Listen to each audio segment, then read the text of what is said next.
Palavra da Verdade, com Hernandes Dias Lopes. Abra sua Bíblia comigo, por favor. Evangelho de Cristo, conforme o relato de Marcos, capítulo 4, versos 35 a 41. Marcos 4, 35 a 41.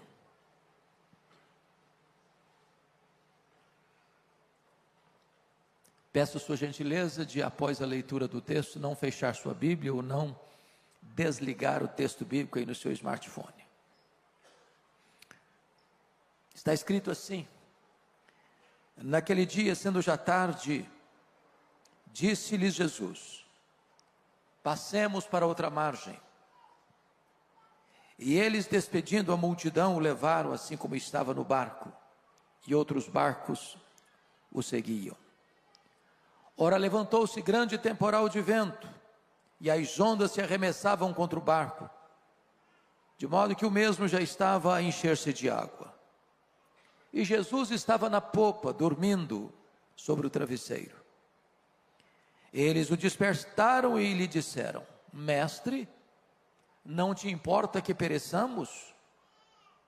E ele, despertando, repreendeu o vento e disse ao mar: acalma-te, emudece. O vento se aquietou e fez-se grande bonança. Então lhes disse: por que sois assim tímidos? Como é que não tendes fé?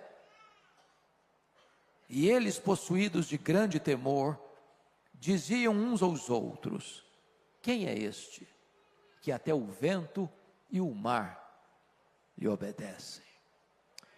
Eu quero conversar um pouco com os meus irmãos sobre o tema: não desanime, Jesus está no controle.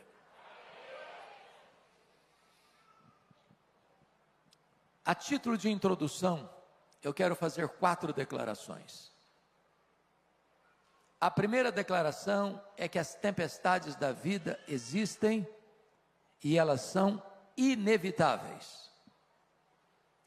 Nós não vivemos numa bolha, numa estufa. Nós não estamos blindados, nem temos imunidade especial. As tempestades chegam para todos, grandes e pequenos, ricos e pobres, doutores e analfabetos, empresários e empregados, governantes e governados, crentes e descrentes. Se você está passando por uma tempestade, você não é uma exceção. Você está enfrentando a experiência mais democrática da vida. Segunda declaração: as tempestades são imprevisíveis. Elas chegam de súbito, sem aviso prévio, nos colhem de surpresa e às vezes põem a nossa vida de ponta cabeça. É um acidente grave, é uma doença súbita, é um divórcio doloroso, é um luto traumático, é uma rasteira do sócio da empresa, é uma frustração amorosa, é um filho que se envolveu com más companhias e acabou se capitulando às drogas, transtornando a saúde emocional da família. É uma situação que você nunca imaginou passar na vida, mas está passando. Talvez a geografia onde ocorreu esse fato, aqui lido, possa nos ajudar a entender esse ponto. Eu acho que todos vocês sabem que o chamado Mar da Galileia é o maior lago de águas doces do Oriente Médio. Esse lago tem 21 quilômetros de comprimento por 14 quilômetros de largura. Esse lago está a 220 metros abaixo do nível do mar Mediterrâneo. Esse lago está encurralado por montanhas. Do lado oriental, as montanhas de Golã, do lado ocidental, as montanhas da Galileia.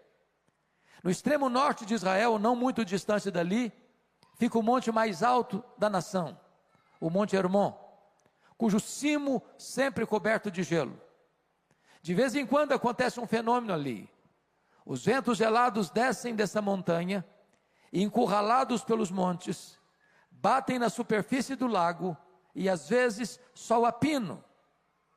Dia claro, começa uma tempestade de vento. É possível que tenha sido isso que ocorreu aqui. Eles entram no barco, não há nenhum sinal de tempestade à vista. Enquanto navegam, eu estou falando parte norte do lago, não demoraria 1 hora para navegar, a tempestade os colhe de surpresa. É assim na vida. Às vezes você sai de casa, como um dia qualquer, para ir para o trabalho, para levar seu filho na escola, e acontece um fato que pode mudar a sua história. As tempestades são imprevisíveis. A terceira declaração é que as tempestades são inadministráveis, muitas vezes. Às vezes você não tem mais controle. As rédeas fogem das suas mãos. O que é curioso é que pelo menos 4 daqueles discípulos eram pescadores, e a maioria deles havia nascido ao redor desse lago. Eles conheciam cada palmo desse lago. Ali era o local do seu ganha-pão. Já tinham enfrentado certamente outras tempestades, e certamente conseguido alcançar sucesso no enfrentamento da crise. Mas agora eles não conseguem. A crise é medonha, o mar está revolto, as ondas açoitam com fúria desmesurada o barco frágil. O barco está rodopiando no meio do mar. A morte está mostrando para eles a sua carranca. Eles não conseguem resolver o problema. Às vezes na vida também é assim.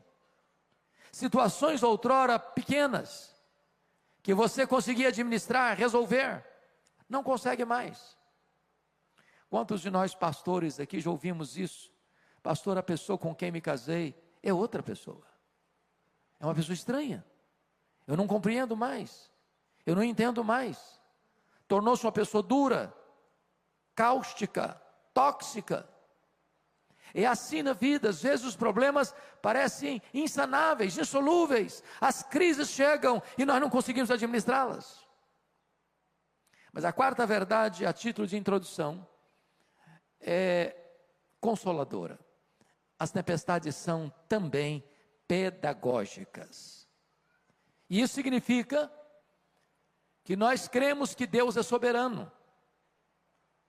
Nós não cremos em acaso. Nós não cremos em sorte. Nós não cremos em azar. Nós não cremos em determinismo cego. Nós não cremos em misticismo. Nós não cremos em olho gordo. Nós não cremos em macumba para crente. Nós cremos que a mão de Deus dirige o nosso destino.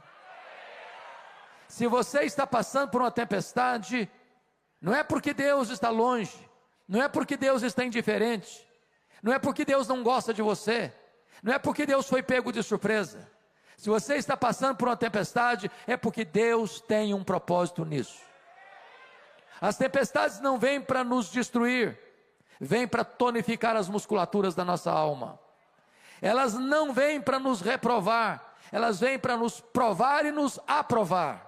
As tempestades têm o propósito de nos colocar mais perto de Deus. Dito isto, à guisa de introdução, vamos à análise do texto. O contexto desta passagem é que Jesus passara todo aquele dia ensinando as parábolas do reino. E se você já deu aulas, pregou ou ensinou um dia inteiro, ao final do dia você está exausto. E então já era tarde quando Jesus entrou no barco com os discípulos e disse para eles: passemos para outra margem.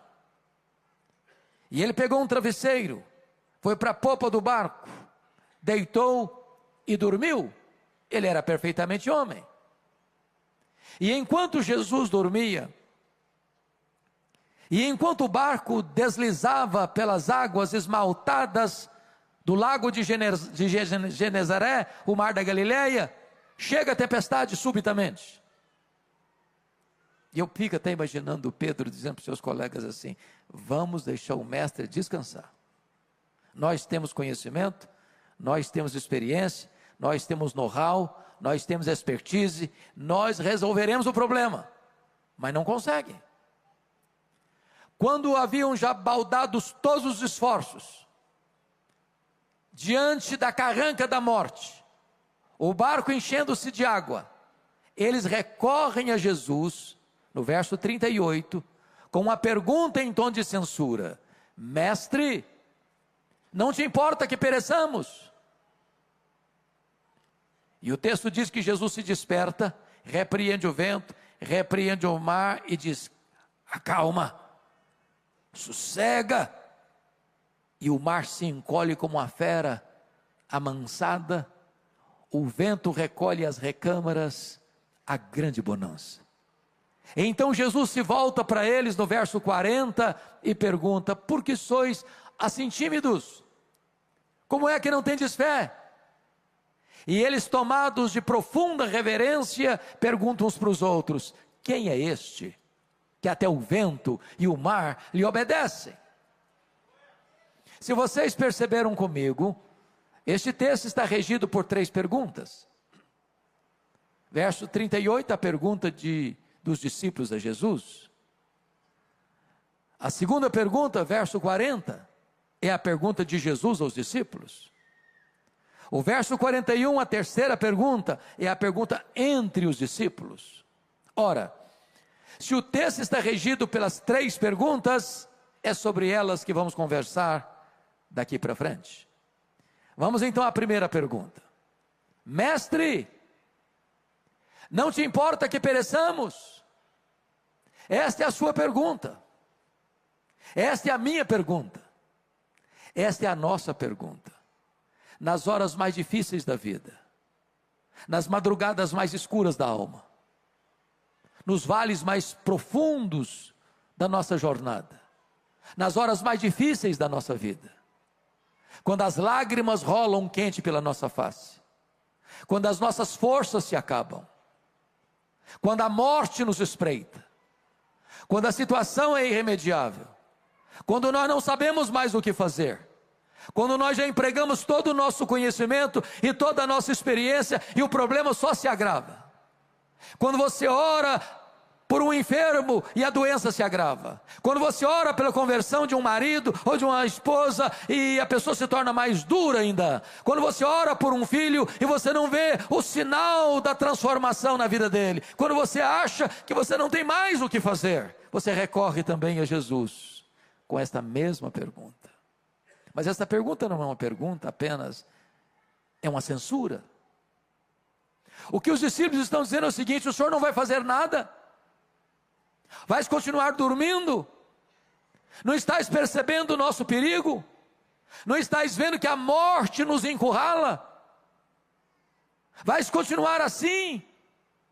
Não percebes que nós precisamos de socorro, de ajuda? A grande pergunta, irmãos, no texto é esta: por que esses discípulos estão fazendo uma pergunta para Jesus em tom de censura? Em outras palavras, o que é que não está bem resolvido na cabeça deles?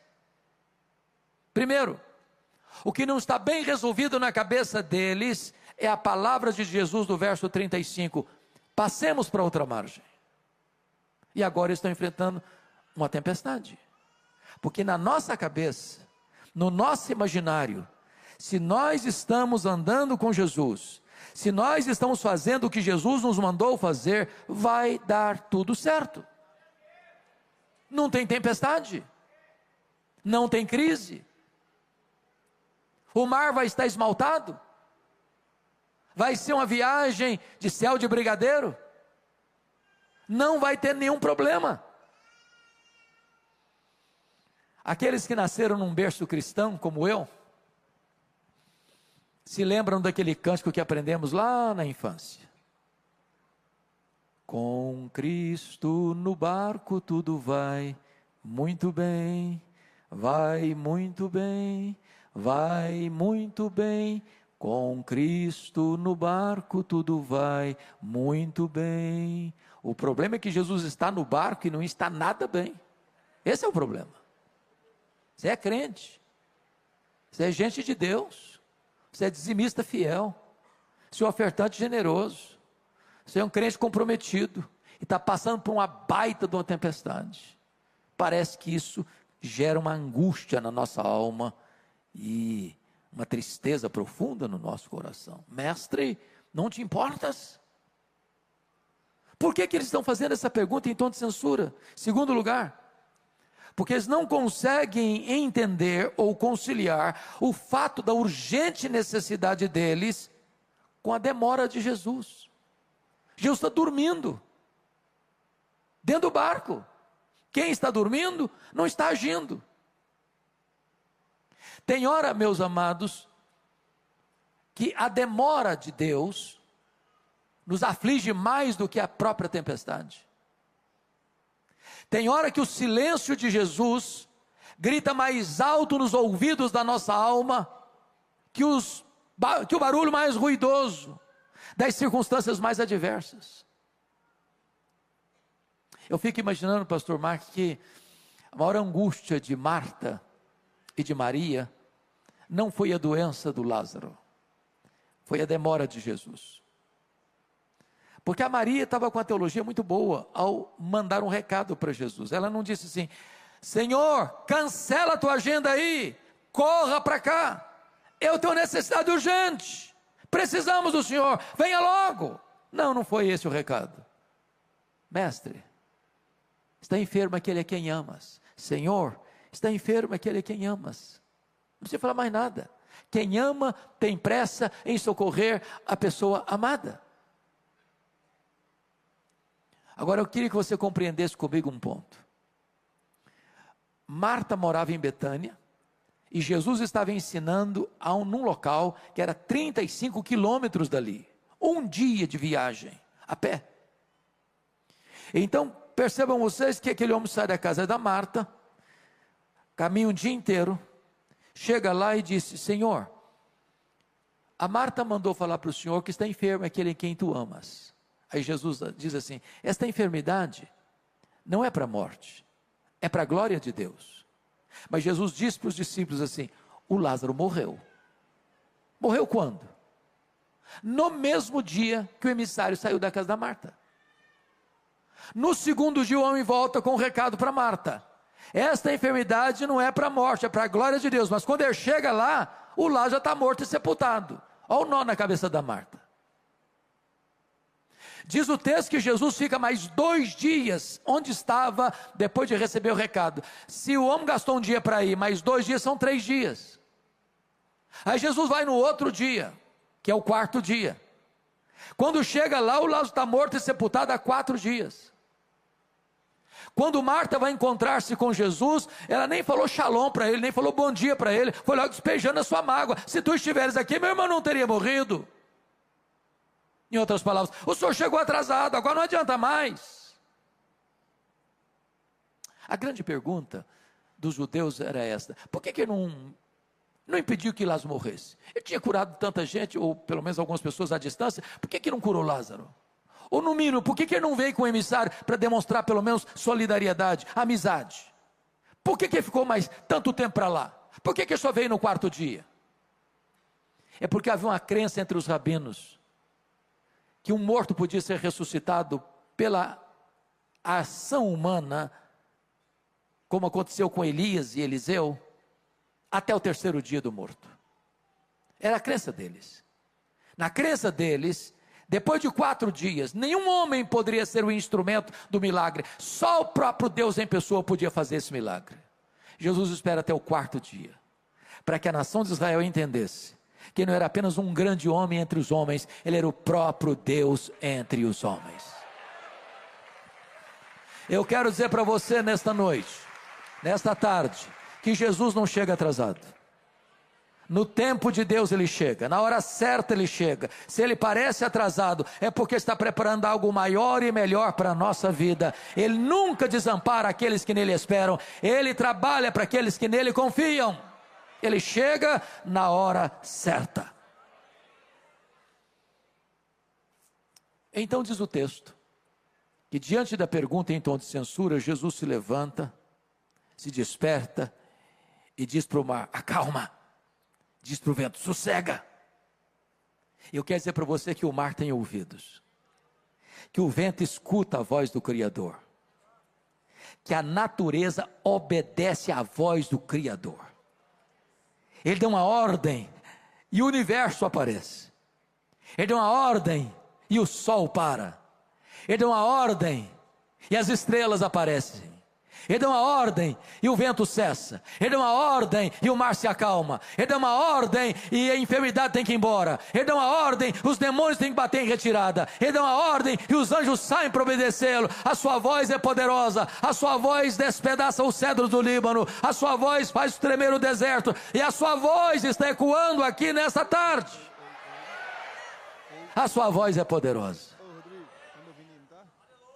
Agora, é Jesus quem pergunta, no verso de número 40, por que sois assim tímidos? Como é que não tendes fé? O que eu acho incrível é que há dois relatos de Jesus acalmando a tempestade registrados nos evangelhos. O primeiro é esse fato aqui. Primeiro Jesus acalma a circunstância para depois acalmar os discípulos. Mas na outra tempestade, quando Jesus caminha sobre as águas, vai ao encontro dos discípulos na quarta vigília da noite, primeiro Jesus acalma os discípulos. Tende bom ânimo, sou eu, não tenham medo, para depois acalmar a tempestade. E por que Jesus muda de metodologia? Porque Jesus sabe que às vezes a tempestade que nos assola está do lado de fora de nós. E Jesus sabe que tem hora que a tempestade que nos assola está dentro de nós. Tem hora que o maior perigo que enfrentamos são as circunstâncias da vida. Tem hora que o maior perigo que nós enfrentamos são os nossos sentimentos. E Jesus está aqui e sabe qual é a tempestade fora e qual é a tempestade dentro. E Ele está aqui hoje para acalmar a tempestade fora e a tempestade dentro. Ele está aqui para acalmar as circunstâncias e acalmar o seu coração. Mas Jesus então pergunta para eles assim: por que sois assim tímidos? Por que vocês estão com medo? Por que vocês não têm fé? Agora pense comigo, transporte-se para aquela data, para aquela circunstância, para aquele momento. Você estaria com medo? É um barco frágil, está à noite, o mar revolto, o barco se enchendo d'água, a morte mostrando a carranca para eles. E Jesus pergunta assim: por que vocês estão com medo? Por que vocês não têm fé? Você estaria com medo? Eu só fiz, pastor Mark, um cruzeiro de navio grande na vida. Fiz vários cruzeiros pequenos. Navio grande só fiz uma vez. E prometi a mim mesmo nunca mais fazer outro na vida. Meus irmãos, foi uma coisa horrorosa. Saiu de Santos para as praias do interior do Rio, um congresso a bordo. Todo mundo naquele navio ficou nauseado. Ondas de 5 metros. Saímos para ir para jantar, apalpando as paredes do corredor, e voltávamos sem entrar no restaurante, vomitando pelo corredor. Quando nós estávamos retornando, sabia que tinha 8 horas pela frente, e não dá para dizer: para que eu quero descer. Eu só fiz uma oração, falei: meu Deus, ou eu durmo ou eu morro, eu não aguento isso. Agora imagine você num barco pequeno, surrado pelas ondas, rodopiando no meio do mar, prestes a naufragar. E Jesus pergunta assim: vocês estão com medo por causa de quê? Como é que vocês não têm fé? A grande pergunta é por que eles deviam ter fé e não medo. E eu vou lhes dar 4 razões por que eles deviam ter fé e não medo. Primeiro, eles deviam ter fé e não medo por causa da promessa de Jesus do verso 35: passemos para outra margem. Se Jesus disse passemos para outra margem, qual era o destino deles? A outra margem. Então, se você esquecer o sermão desta noite e lembrar-se apenas dessa frase que eu vou dizer, me sinto recompensado neste momento. E a frase é esta: promessa de Jesus e realidade são a mesma coisa. Ele é o avalista da sua própria palavra. Se Ele prometeu, Ele é fiel para cumprir. Em todas as promessas de Deus nós temos o sim e nós temos o amém. Então creia que se Ele falou, Ele vai fazer. Se Ele diz passemos para outra margem, o destino é a outra margem e não o fundo do mar. Segunda coisa, por que eles deviam ter fé e não medo? É por causa da presença de Jesus. Jesus estava dentro daquele barco. E Jesus é o Criador do céu, e Jesus é o Criador da terra, e Jesus é o Criador do mar, e Jesus é o Criador do vento, e a criatura não pode vencer o Criador tem controle sobre a criatura. Entendamos isso. Se você é crente, você pode enfrentar a tempestade na vida, mas se você é crente, você nunca enfrentará naufrágio na vida. Jesus está com você. E eu quero lhe dizer que o maior antídoto contra o medo, ou o único antídoto real contra o medo, não é a força dos seus músculos tonificados. Não é o dinheiro que você tem no banco, ou nas casas, apartamentos e fazendas.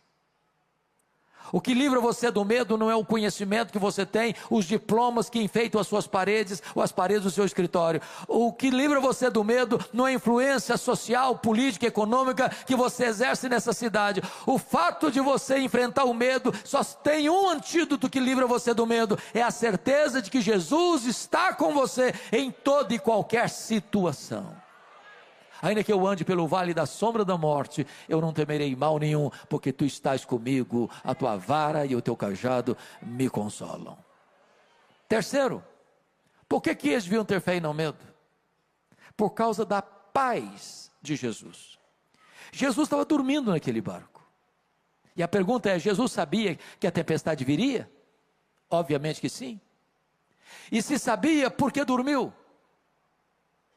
Dormiu porque sabia que tudo estava sob controle. Então eu vou lhe dar uma definição de paz. Paz não é ausência de tempestade. Paz é a certeza que apesar da tempestade, tudo está sob controle. Não do seu controle, não do meu controle, mas do controle de Jesus. Ele não perdeu as rédeas da sua vida porque você está passando por uma crise. Ele não está impotente de mãos amarradas, porque você está enfrentando um vale sombrio. Entenda isso. O Senhor Jesus está com você. E mesmo na tempestade, você pode ter aquela paz que excede todo o entendimento. Quarto lugar. Por que eles deviam ter fé e não medo? Por causa do poder de Jesus. É curioso que Marcos cuidadosamente reúne ao redor desta passagem outros fatos que retratam o poder de Jesus. Se não, vejamos, aqui ele tem poder sobre a natureza. Ele controla o céu, ele controla a terra, ele controla o mar, ele controla o vento, ele controla a natureza, ele tem controle sobre toda a criação. Mas notem comigo, depois dessa tempestade, é de noite, e ele desembarca do lado oriental do lago, da região que nós chamamos de Decápolis. Eram 10 cidades gentílicas. Aqui ficava a cidade de Gadara, e nessa região que nós chamamos hoje de montanha de Golã, quando eles chegam tem um despenhadeiro, e no despenhadeiro tem um cemitério, e tudo que você espera não ver de noite dentro de um cemitério é gente viva.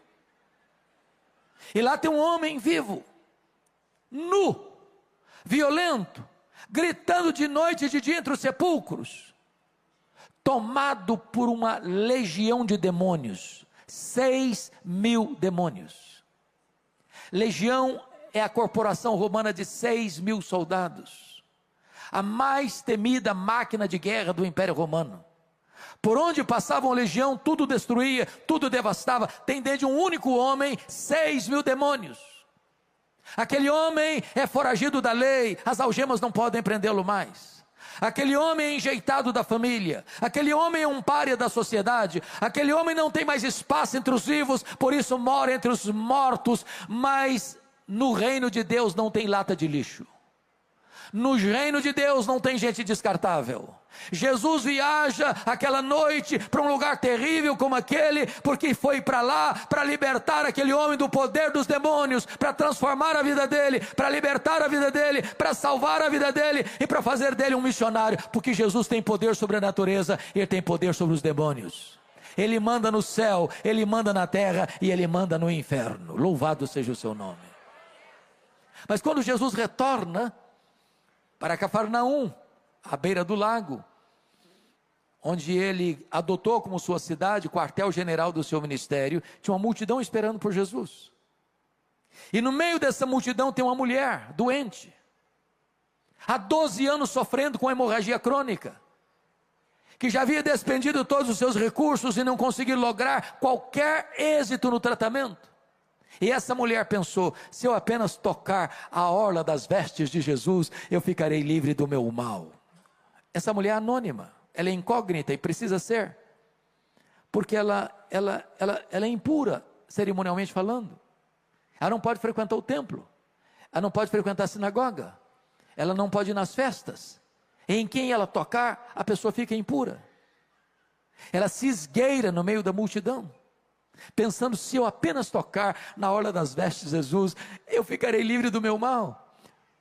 E agora notem, que em vez do impuro tocar o puro, e o puro ficar impuro, o impuro toca o puro, e o puro purifica o impuro, e a mulher fica curada.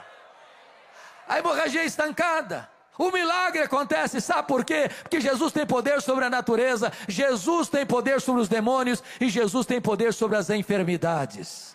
A última palavra não é da ciência, a última palavra não é da medicina, a última palavra é do Senhor Jesus. Mas tem também nessa multidão um homem muito aflito, é Jairo, o chefe da sinagoga de Cafarnaum, talvez o homem mais conhecido. O chefe da sinagoga, irmãos, tinha uma função tão importante. Eu dirigia a sinagoga. A sinagoga, durante a semana, era um local de reuniões, de decisões importantes da sociedade, da cidade. No sábado era um lugar de estudar a lei. O problema é que essas alturas, Jesus já não era mais uma pessoa benquista na sinagoga de Cafarnaum. Se você ler Marcos capítulo 3, episódio que precede este, Jesus num sábado estava nessa sinagoga e viu lá atrás um homem com a mão seca, a mão direita seca, mirrada, e Jesus diz para o homem assim: fica de pé. Jesus diz para o homem assim: vem para o meio. Jesus diz para o homem assim: estenda a tua mão, e um milagre aconteceu. E lá estavam os escribas, lá estavam os fariseus, e eles saíram dessa sinagoga para se unir aos arqui-inimigos deles, com os herodianos, para matarem Jesus. Jairo sabia que ir a Jesus era ficar numa situação de muito desconforto com a liderança espiritual de Israel, mas ele é um pai, e ele tem uma causa urgente. A sua única filha de 12 anos está morrendo. E ele chega para Jesus no meio dessa multidão e diz: Senhor, vamos comigo na minha casa, para o Senhor impor as mãos sobre a minha filha, para ela ficar curada. E Jesus: vamos, Jairo. E Jesus começa a caminhar com Jairo para a casa dele, quando surge o episódio da mulher hemorrágica. E Jesus diz assim, e para, e diz: alguém me tocou. Os discípulos, regidos por uma lógica irretocável, dizem: mas Senhor, está todo mundo te empurrando, está todo mundo te encostando, não faz sentido a tua pergunta, alguém me tocou, está todo mundo te tocando. E Jesus: não, alguém me tocou, porque senti que de mim saiu o poder. Tem muita gente que encosta em Jesus, mas poucas pessoas tocam em Jesus pela fé. E eu fico imaginando a angústia do Jairo, porque Jesus para atender a mulher. E eu imagino já dizendo: Jesus, vamos embora, vamos logo, Senhor, vamos logo, eu tenho urgência, Jesus, vão comigo, Jesus, vão comigo, o Senhor já resolveu o problema dessa mulher, vão comigo. E enquanto Jesus está ali atendendo a mulher, chega alguém da casa do Jairo e diz: não incomodes mais o mestre, não, a tua filha acabou de morrer. Eu acho que o mundo desabou na cabeça do Jairo, e Jesus olha para ele com ternura e diz: não temas, Jairo, crê somente. Quando Jesus chega na casa do Jairo, lá estava o coral da morte, mas entra sobranceiro e vitorioso o solo da ressurreição. E Jesus entra no quarto da menina e fala na língua materna dela, o aramaico, naquela linguagem que uma mãe diz para a menina adolescente que tem dificuldade de levantar de manhã para ir para a escola: Talita cumi, menina, está na hora de despertar, está na hora de levantar. E a morte solta as garras da menina e ela ressuscita, porque Jesus tem poder sobre a natureza, Jesus tem poder sobre os demônios, Jesus tem poder sobre as enfermidades, e Jesus tem poder sobre a morte. Ele mesmo entrou nas entranhas da morte, arrancou o grilhão da morte, matou a morte e ressuscitou, inaugurando a imortalidade. Ele é a ressurreição e a vida, e se você crer nele nesta noite, você nunca morrerá eternamente, mas passou da morte para a vida. Mas agora, vem a terceira pergunta do texto, verso 41, é a pergunta agora entre os discípulos. Eles estão tomados de muito espanto.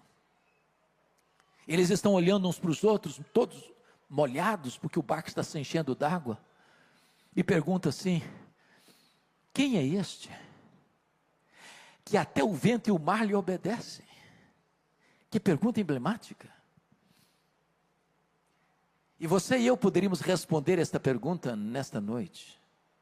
Este é aquele que com o Pai e o Espírito Santo, nos refólhios da eternidade, antes da criação do mundo, entrou num plano eterno, que não pode ser frustrado, incluindo a sua, a minha, a nossa vida, a Family Church, antes da fundação do mundo. Este é aquele que criou todas as coisas, porque a Bíblia diz que todas as coisas foram criadas por Ele, e sem Ele nada do que foi feito se fez. Quem é este? Este é aquele que sustenta todas as coisas pela palavra do seu poder.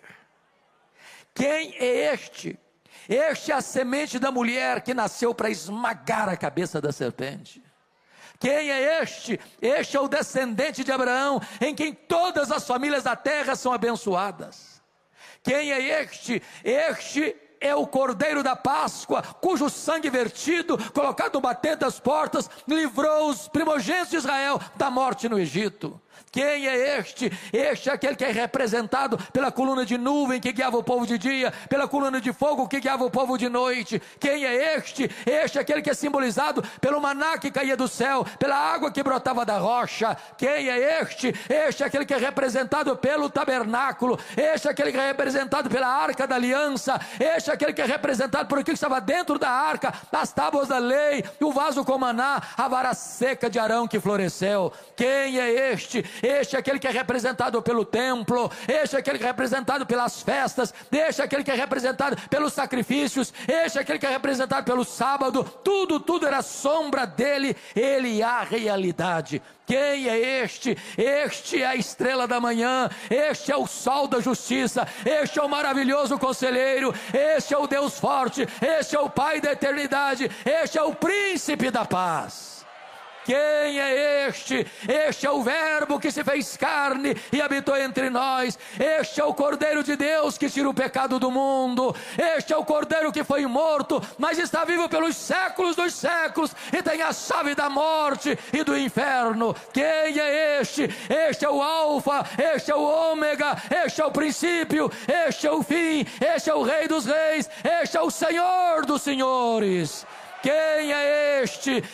Este é o fundamento da igreja, este é o dono da igreja, este é o edificador da igreja, este é o protetor da igreja. Quem é este? Este é aquele que andou por toda parte fazendo o bem, libertando os oprimidos do diabo. Os cegos viram, os surdos ouviram, os mudos falaram, os coxos andaram, os leprosos foram purificados, os mortos ressuscitaram.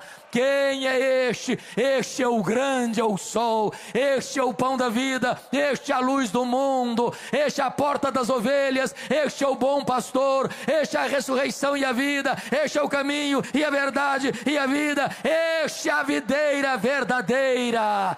Quem é este? Este é aquele que, sendo Deus, não julgou como usurpação o ser igual a Deus, antes a si mesmo se esvaziou, assumindo a forma de servo, e humilhou-se até a morte, e morte de cruz, pelo que o Pai o exaltou sobremaneira. Ele deu o nome que está acima de todo nome, para que ao nome de Jesus se dobre todo o joelho, nos céus, na terra e debaixo da terra, e toda língua confesse que Jesus Cristo é o Senhor, para a glória de Deus Pai. Quem é este? Este é o amado da nossa alma, este é a nossa alegria, este é a nossa paz, este é a nossa justiça, este é a nossa herança. Quem é este? Este é aquele que por amor de nós sangrou no Getsemane, este é aquele que por amor de nós foi cuspido e esbordoado no sinédrio judaico, este é aquele que por amor de nós foi vilipendiado e espancado no pretório romano, este é aquele que por amor de nós caminhou pelas ruas de Jerusalém, debaixo de um leito maldito, debaixo da maldição do pecado que era nosso. Este é aquele que por amor de nós morreu na cruz pelos nossos pecados, foi sepultado, mas ressuscitou para a nossa justificação. Quem é este? Este é aquele que voltou para o céu, este é aquele que derramou o Espírito Santo sobre a igreja, este é aquele que está sentado no trono, este é o nosso grande sumo sacerdote, este é o advogado justo, este é aquele que levanta reis e depõe reis, este é aquele que dá vida e aquele que tira a vida, é aquele que exalta, é aquele que humilha, é aquele que põe no trono, é aquele que faz apiar do trono. Quem é este? Este é aquele que vai voltar para buscar a sua igreja, vai voltar pessoalmente, vai voltar visivelmente, vai voltar repentinamente, vai voltar inesperadamente, vai voltar inescapavelmente, vai voltar gloriosamente. Quem é este? Este é o juiz de vivos e de mortos. Este é aquele que vai se sentar no trono e vai separar uns para a sua direita, outros para a sua esquerda. Vai dizer para uns: apartai-vos de mim, malditos, para o fogo eterno preparado para o diabo e seus anjos. Mas vai dizer para as suas ovelhas: vinde, benditos de meu Pai, entrem na posse do reino que vos está preparado desde a fundação do mundo. Quem é este? Este é a lâmpada do céu. Este é aquele a quem vamos servir, a quem vamos glorificar, com quem vamos reinar. Este é aquele que é a nossa alegria, é a razão da nossa vida, é o amado da nossa alma, aquele que está dizendo para você nesta noite: você não precisa ter medo, você precisa ter fé. A este Jesus a honra, a este Jesus a glória, a este Jesus do domínio, a este Jesus o poder, agora e pelos séculos eternos. Aleluia, aleluia, amém. Esse Jesus está aqui hoje. Esse Jesus está presente aqui nesta noite. Esse Jesus quer acalmar as tempestades da sua alma. Esse Jesus quer pacificar o seu coração. Esse Jesus quer perdoar os seus pecados. Esse Jesus quer romper as cadeias da sua vida. Esse Jesus quer dar a você hoje a vida eterna, vida plena e vida abundante. Feche os seus olhos por um instante. Feche os seus olhos por um instante. Eu quero orar em seu favor. Você não veio aqui hoje por acaso. O próprio Deus trouxe você nesta tarde, nesta noite, a esta casa. Eu não sei como você entrou aqui hoje. Quais são as suas tempestades? Quais são as suas dores? Quais são as suas angústias? Mas Ele está aqui.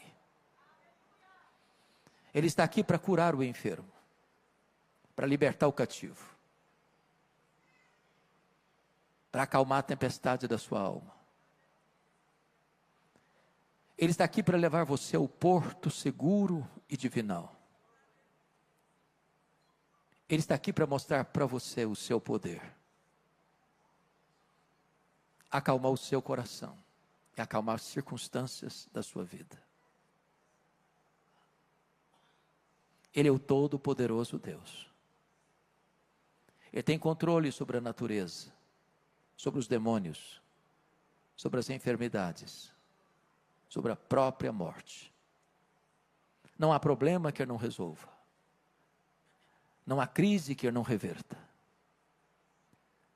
Não há vida tão difícil e complicada que Ele não restaure e transforme. Não há casamento tão doente que Ele não cure. Não há família sem solução. Jesus está aqui. E Ele é o mesmo ontem, hoje, eternamente o mesmo. E se você hoje precisa deste milagre de Jesus na sua vida, onde você estiver, fique de pé, eu quero orar em seu favor. Se você precisa desse milagre na sua vida, nesta noite, eu quero orar por você.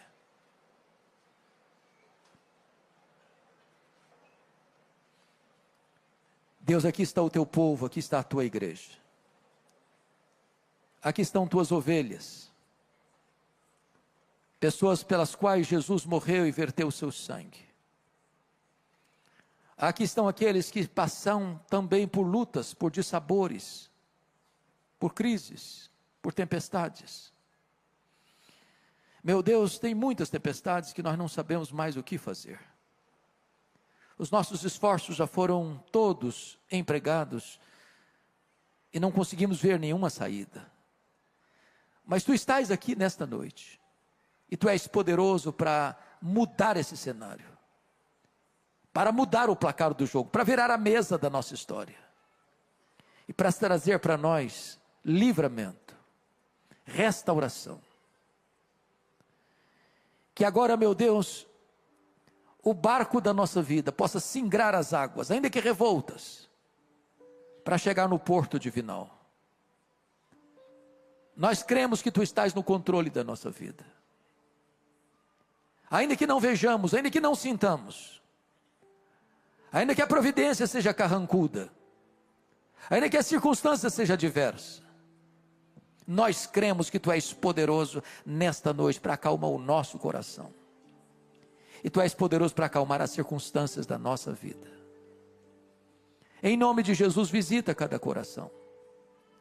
Temos plena consciência que só conseguimos falar aos ouvidos, mas o teu Espírito tem poder para falar ao coração. Faz isso, Senhor. E te daremos a honra, a glória e o louvor, agora e para sempre. Em nome de Jesus. Aleluia.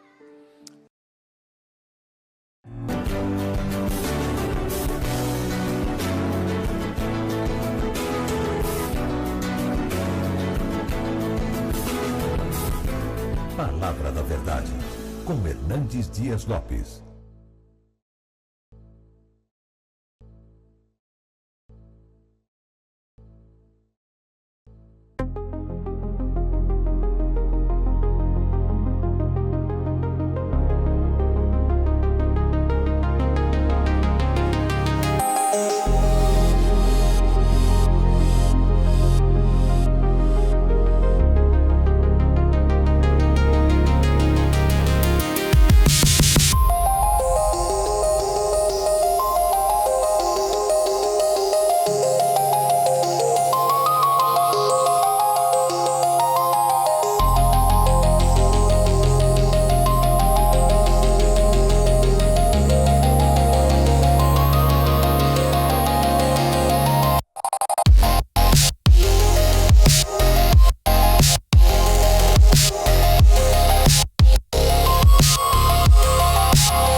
com Hernandes Dias Lopes. Irmãos amados, Deus está neste lugar.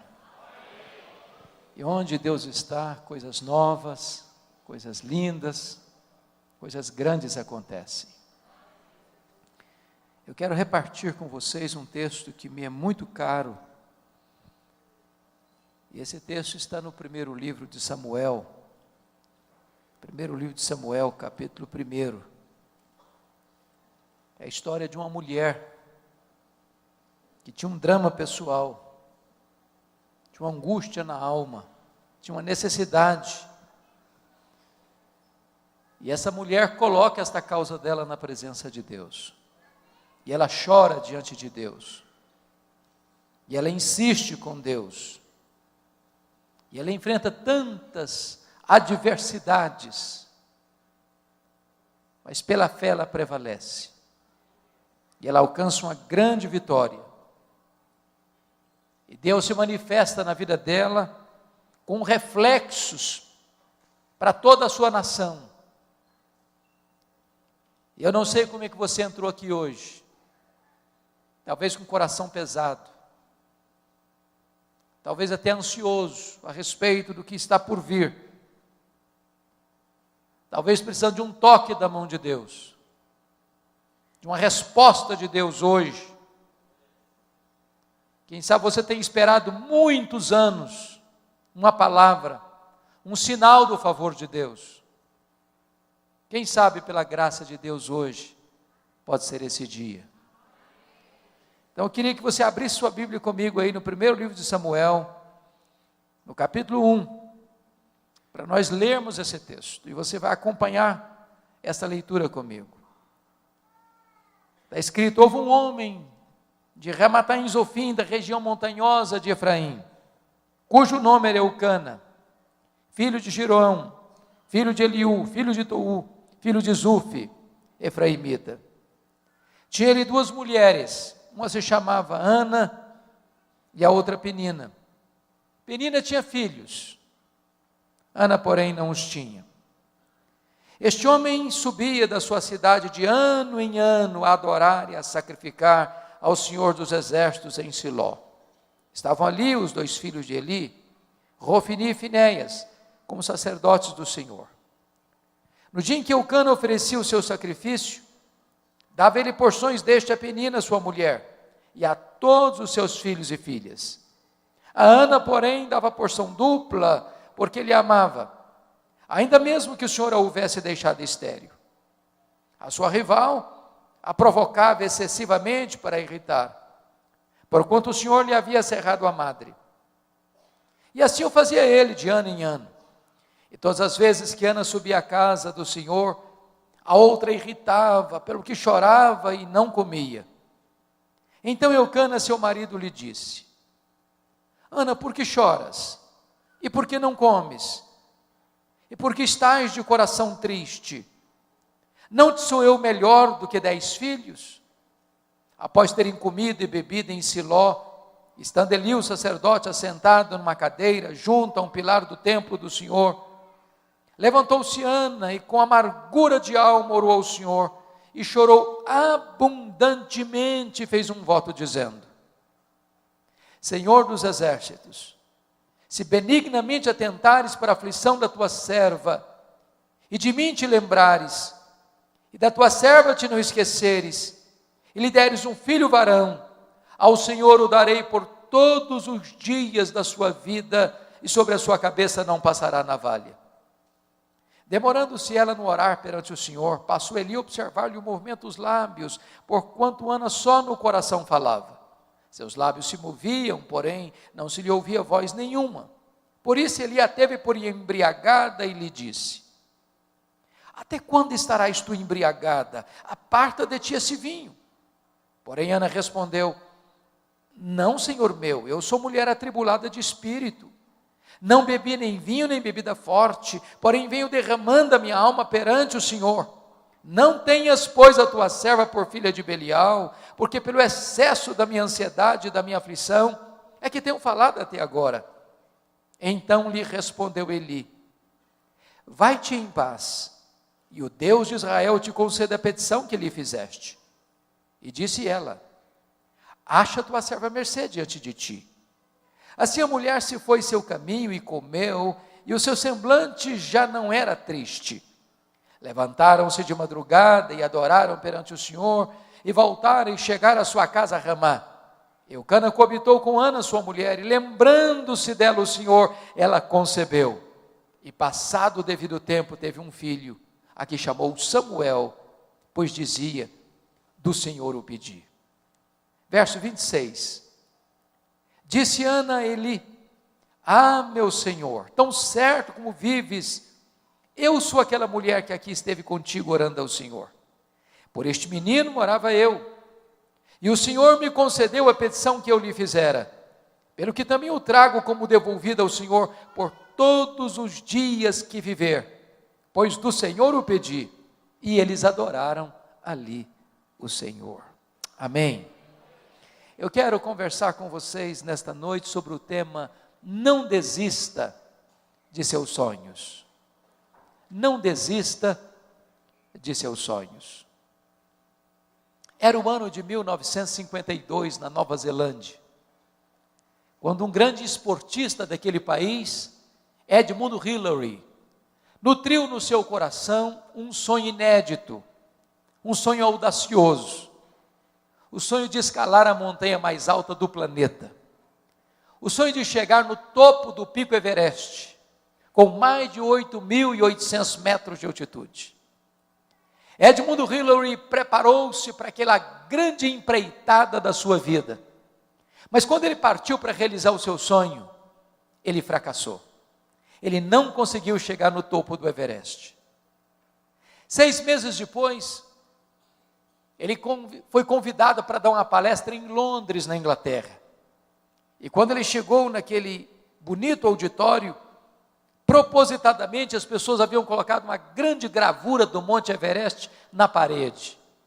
Ele entrou no auditório, olhou para a gravura, cabisbaixo, dirigiu-se à plataforma. Quando passaram-lhe a palavra, por um momento, ele esqueceu-se o auditório, voltou-se para a gravura e disse: Monte Everest, da primeira vez tu me derrotaste. Tu não podes crescer mais, mas eu ainda estou crescendo. Da próxima vez, eu te vencerei. 6 meses depois, Edmund Hillary era o primeiro homem na história da humanidade a chegar no topo do Pico Everest, deixando para nós um legado: não desista de seus sonhos. Eu sei que você tem sonhos, todos nós os temos. Quem não sonha não vive. Quem desistiu de sonhar, desistiu de viver. Mas é provável que neste auditório haja alguém aqui que já tenha perdido os seus sonhos mais bonitos pelas estradas da vida. É até provável que nesse auditório haja alguém que tenha visto os seus sonhos mais belos se transformando em pesadelos. Quem sabe haja neste auditório aqui alguém que já desistiu de seus sonhos, que já enterrou os seus sonhos, que já colocou no túmulo de seus sonhos uma lápide com a seguinte inscrição: aqui jaz os meus sonhos. Pois eu quero encorajar você nesta noite a trazer esses sonhos de volta e a colocá-los na presença de Deus. Porque nós estamos servindo nesta noite não a um ídolo mudo, surdo, impotente. Nós estamos adorando o Deus vivo, aquele que está assentado no trono, aquele que tem as rédeas da história em suas mãos, aquele que faz e ninguém pode impedir a sua mão de fazê-lo. Nós estamos na presença do Deus Todo-Poderoso, que pode agir milagrosa e extraordinariamente na sua vida, na sua história, na sua família, nesta noite. O texto que acabamos de ler nos conta a história dessa mulher. Nos conta a história de Ana, uma mulher que tinha um sonho bonito, um sonho legítimo, um sonho de ser mãe. Só que Ana é estéril, seu ventre é um deserto, ela não consegue conceber. E eu imagino que se Ana fosse nossa contemporânea, ela enfrentaria algumas abordagens. Talvez a primeira delas seria esta: Ana, você é uma mulher tão crente, você é tão piedosa, você ora tanto, você vai tanto à igreja, você está doente, minha filha, tem coisa errada na sua vida. Eu acho que você deveria fazer uma análise mais detalhada e meticulosa da sua árvore genealógica, porque é muito provável que haja alguma maldição hereditária incrustada aí na sua família, e enquanto você não quebrar essa maldição, você não vai ser curada. Só que o problema de Ana não era maldição hereditária. Se Ana vivesse hoje, talvez alguém parecido com os amigos de Jó chegariam para ela para dizer o seguinte: Ana, você é uma mulher tão crente, mas você está doente. Ana, eu acho que tem coisa errada na sua vida. Eu acho que você deve ter algum pecado que você ainda não confessou para Deus, porque toda causa tem um efeito, Ana. Ninguém sofre sem causa. Você deve ter feito coisa errada. Você tem que confessar esse pecado para você ser curada. Mas o problema de Ana não era pecado escondido. Se Ana vivesse hoje, talvez alguém mais audacioso chegaria para ela para dizer o seguinte: Ana, deve ter algum demônio da esterilidade escondido aí na sua vida. O que você precisa fazer é ir num culto de libertação. Só que o problema de Ana não era demônio. Confira comigo o que está escrito no versículo 5. O texto está dito aí que foi Deus quem a deixou estéril. Agora confira o versículo 6. O texto diz que foi Deus quem cerrou a sua madre. De tal maneira que a doença de Ana não tem a ver com maldição hereditária, não tem a ver com pecado escondido, não tem a ver com demônio. A doença de Ana tem a ver com Deus. E aí você pode dizer: bom, então eu não estou entendendo nada. Porque se Deus é bom, e Ele é. Se Deus tem o melhor para nós, Ele tem. Então como é que Deus pode adiar os nossos sonhos e os nossos sonhos mais legítimos? É sobre isso que eu quero tratar com você nesta noite. Primeiro, Deus adia os nossos sonhos para nos ensinar a gloriosa verdade de que as bênçãos, de que o Deus das bênçãos é melhor do que as bênçãos de Deus. A maior necessidade sua não é da bênção de Deus. A maior necessidade sua é do Deus da bênção. A maior necessidade sua não é de coisas. A maior necessidade sua é de Deus. A maior necessidade sua não é da dádiva. A maior necessidade sua é do doador. Você poderia ter todas as bênçãos de Deus. Se você não tem Deus, a sua vida é vazia. A sua vida não tem sentido ainda. Irmãos, prestem bem atenção nisso. Nós estamos vivendo na geração, no século, onde o eixo do cristianismo foi mudado. O cristianismo, como o pastor introduziu agora há pouco, ele é focado na pessoa bendita de Jesus Cristo, nosso Senhor. Ele é o Rei da glória, Ele é o Rei dos reis, Ele é o Senhor dos senhores, e nós estamos aqui nesta noite, é por causa dEle. Mas nós estamos vendo uma geração que tira Jesus do centro para colocar o homem no centro. Parece-nos que hoje a dinâmica da vida cristã para muita gente é que não é mais a vontade de Deus que deva ser feita na terra, mas é a vontade do homem que tem que prevalecer no céu. Parece-nos que não é mais o homem que está a serviço de Deus, mas é Deus quem está a serviço do homem. Mas este não é o Evangelho. O Evangelho não é focado no homem, o Evangelho é focado em Cristo. O Evangelho não é que o homem prevalece no céu, mas é que a vontade de Deus é feita na terra.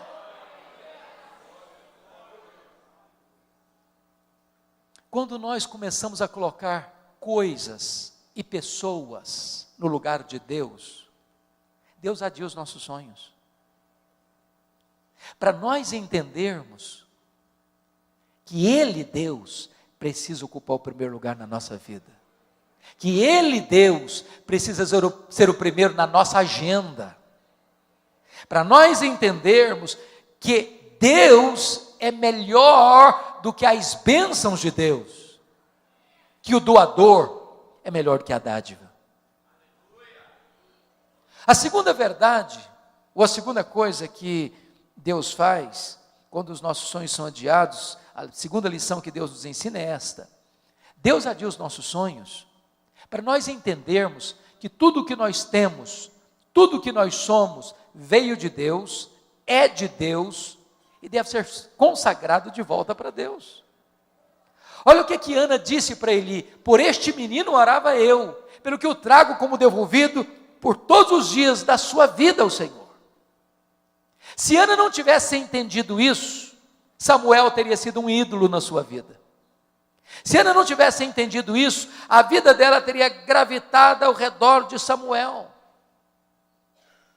Porque Ana entendeu que Samuel veio de Deus, que Samuel era de Deus, ela devolve Samuel para Deus. Nós temos que ter muito cuidado, irmãos, porque às vezes nós pedimos uma bênção para Deus, e Deus é o Deus abençoador, Ele dá bênção. E aí, sabe o que acontece às vezes? Quando nós recebemos a bênção, nós substituímos o abençoador pela bênção, o Criador pela criatura. Ficamos tão encantados com a bênção que não temos mais tempo para o abençoador. Eu explico. Você pede para Deus, por exemplo, prosperidade, e Deus dá prosperidade. A bênção de Deus enriquece e com ela não tem desgosto. É Deus quem fortalece as nossas mãos para adquirirmos riqueza. Mas e a pessoa começa a prosperar, e quando ela começa a prosperar, ela não tem tempo para Deus mais. Não pode ir numa reunião de oração mais. Não frequenta uma vigília de oração mais, não vai para uma reunião de estudo bíblico numa casa mais, porque está tão ocupado cuidando da bênção, que se esqueceu do abençoador, não tem mais tempo para o abençoador. Transformou a bênção num ídolo. Deixa eu dizer uma coisa muito importante para você hoje: a vida que você tem é de Deus, a saúde que você tem é de Deus, a família que você tem é de Deus, o cônjuge que você tem é de Deus, os filhos que vocês têm são de Deus, a casa que vocês moram é de Deus, o carro que vocês andam é de Deus, o salário que vocês recebem vem de Deus, tudo é de Deus. Então coloque o melhor daquilo que Deus tem dado para você no altar de Deus, de volta em consagração para Deus. Coloque o seu Samuel no altar de Deus. Terceira coisa, quando Deus adia os nossos sonhos, Ele adia para nos ensinar que os planos de Deus são maiores e são melhores do que os nossos sonhos. Qual era o sonho de Ana? Apenas ser mãe. Qual era o projeto de Deus para Ana? Que ela fosse mãe do maior profeta, do maior sacerdote, do maior juiz de Israel, do homem que haveria de trazer de volta a nação apóstata para a presença de Deus. Às vezes a gente endereça aos céus um pedido, e quer que Deus nos atenda do nosso jeito, no nosso tempo. E aí Deus não atende do nosso jeito e no nosso tempo, e a gente fica ansioso, angustiado, questionando, duvidando. Sabe por que às vezes Deus não nos dá o que nós queremos? É porque Deus olha para nós e diz assim: meu filho, minha filha, você está pedindo um pouco demais. Eu tenho coisa melhor para você, eu tenho coisa maior para você. Os meus caminhos são mais altos que os seus caminhos, os meus pensamentos são mais elevados que os seus pensamentos. Eu estou preparando algo melhor para a sua vida. A Bíblia diz que quando Deus parece retardar, Ele não está longe, Ele não está indiferente, Ele não está distante, Ele não está silencioso, Ele não está com os ouvidos fechados, Ele está trabalhando no turno da noite, preparando algo maior e melhor para você, porque não há Deus como o nosso que trabalha para aqueles que nele esperam.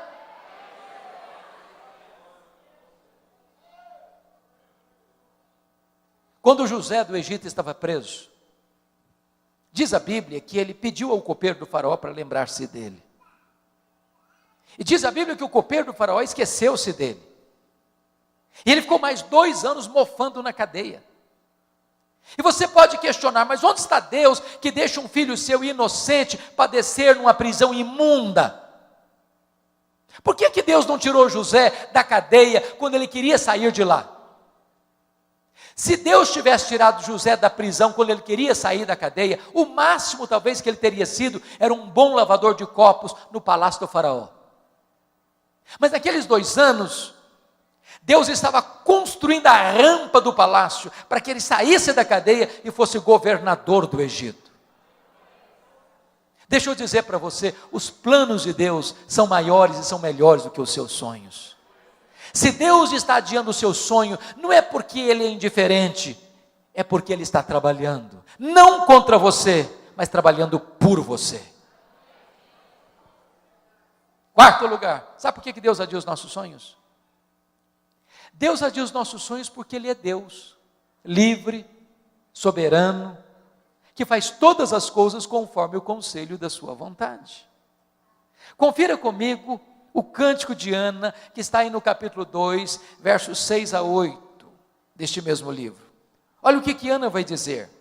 O Senhor é o que tira a vida e a dá, faz descer a sepultura e faz subir.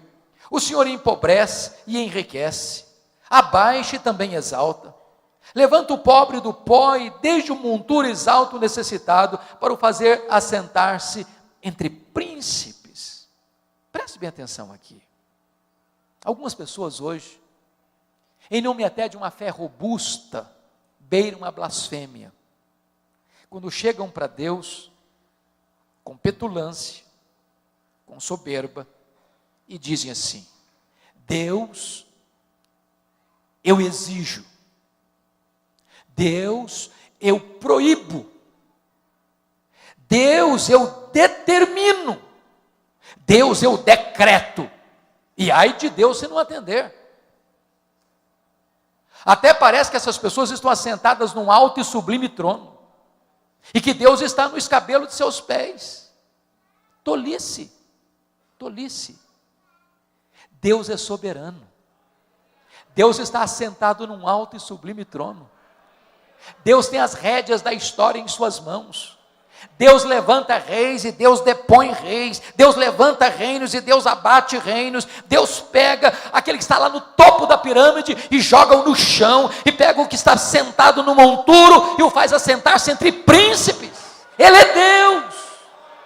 Ele não precisa pedir licença nem para você, nem para mim, para agir. Ele é livre, Ele é soberano e faz todas as coisas conforme o conselho da sua vontade. Deus não pode ser pressionado, Deus não pode ser colocado contra a parede. Ele é Deus. Agora, preste atenção nisso. Quando Deus age, ninguém pode impedir a mão de Deus de agir. Nós não podemos concordar com aqueles que dizem: não, o tempo dos milagres de Deus ficaram lá num remoto passado. Deus já fez, mas Deus não faz mais. Não, Deus não está sentado numa cadeira de balanço. Deus não se aposentou. Deus não está senil. Deus é o mesmo ontem, Deus é o mesmo hoje, Deus é o mesmo para sempre. Ele nunca perdeu o seu poder. Ele faz, e quando Ele faz, ninguém pode impedir a sua mão de fazê-lo. Eu acredito que Ana, como uma mulher instruída que era, ela deve ter procurado todos os recursos médicos do seu tempo. Porque aqueles que acham que se nós temos fé, nós não devemos ir a um médico, estão equivocados. Porque Deus cura com o meio, sem o meio, apesar dos meios. Sempre é que Deus que cura. O médico, o remédio, a medicina é apenas um instrumento. Mas o poder de curar vem de Deus. E Ana era uma mulher instruída. E eu acho que Ana, penso eu, devia carregar na sua bolsa tiracolo, que toda mulher gosta de ter, os últimos exames da junta médica de Ramá, dizendo para ela o seguinte: Ana, não tem jeito, não tem cura. Mas Ana entende uma coisa: se Deus quiser, tem jeito.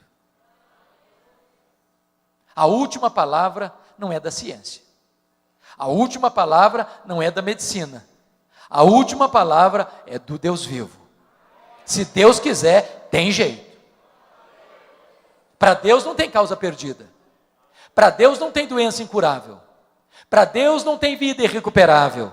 Para Deus não tem casamento sem solução. Para Deus não tem família sem resposta. Não importa a sua causa, por mais perdida que ela esteja, se Deus quiser, tem jeito. Há alguns anos, eu estava em Vitória, a caminho do hospital militar para fazer uma visita, hospital público. E quando eu cheguei na porta do hospital, tinham 3 pessoas. E eram pessoas da minha cidade do interior do Espírito Santo. E dentre elas estava uma jovem de 19 anos. Porque ela estava com um câncer que havia tomado todos os seus órgãos vitais. E lá no interior, na sua cidade, não tinha CTI. E os médicos disseram para ela, olha, chegou o nosso limite, não dá mais para continuar o seu tratamento aqui. Então você precisa ir para Vitória, você precisa se internar no CTI, porque nós não temos mais o que fazer aqui. Só que a Sara não tinha plano de saúde e não tinha vaga no CTI. Eu conversei com o diretor e disse, eu não posso receber essa moça aqui hoje. E eu fui um pouco frustrado para a porta do hospital e disse para a Sarita assim, olha filha, infelizmente aqui não tem vaga para você. Mas nós podemos fazer uma coisa. Eu confesso que eu não tenho muito essa prática. Não sou muito de fazer isso. Mas naquele dia eu fiz. Ali na porta do hospital eu disse, Sarita, não tem jeito para você aqui, mas nós podemos falar com aquele que tem jeito para tudo.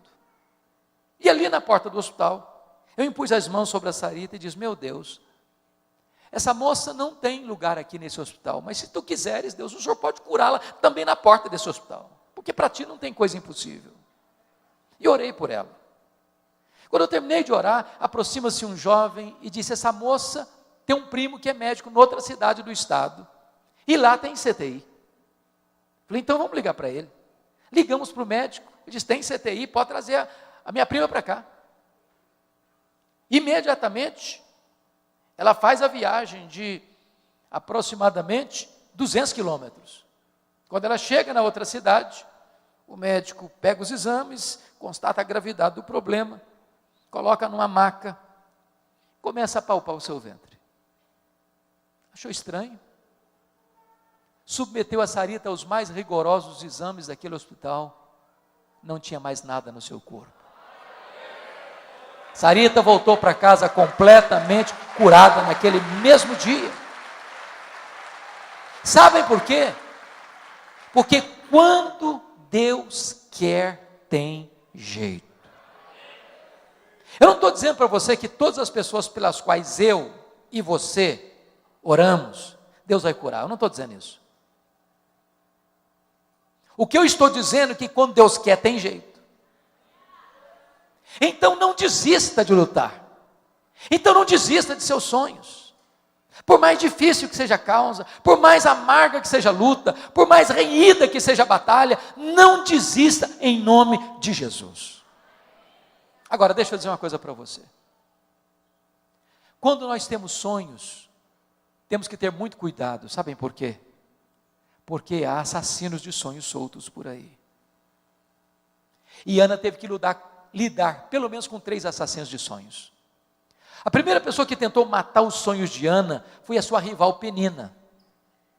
A Bíblia diz que Penina provocava, que Penina irritava, sobretudo quando Ana subia à casa de Deus, a Penina provocava de tal maneira que a Ana começava a chorar, perdia o apetite, entrava em depressão. Eu não sei o que é que Penina dizia para Ana, mas uma coisa eu tenho certeza, é que Penina não era uma mulher de Deus. Porque gente de Deus não vive para infernizar a vida dos outros. Gente de Deus é bálsamo. Gente de Deus é aliviador de tensões. Mas à luz do versículo 6, a impressão que eu tenho é que Penina dizia mais ou menos o seguinte para Ana: Ana, você é crente, você é piedosa, você vai à igreja, você ora tanto, está aí doente. Eu não sou crente igual a você, eu não oro igual a você, eu não vou à igreja igual a você, estou aqui com saúde, cheia de filhos. Se esse negócio de ir à igreja, de orar, de jejuar, funcionasse mesmo, Ana, você não estaria aí doente. Você conhece gente assim? Cuidado com essa gente. São assassinos de sonhos. Querem vender para você a ideia de que ser crente é viver numa redoma de vidro, numa estufa espiritual, blindado das intempéries e vicissitudes da vida. Jesus nunca prometeu, nem para você nem para mim, que nós passaríamos incólumes neste mundo, sem aflição. O que Ele prometeu para você e para mim é estar conosco todos os dias, até a consumação dos séculos.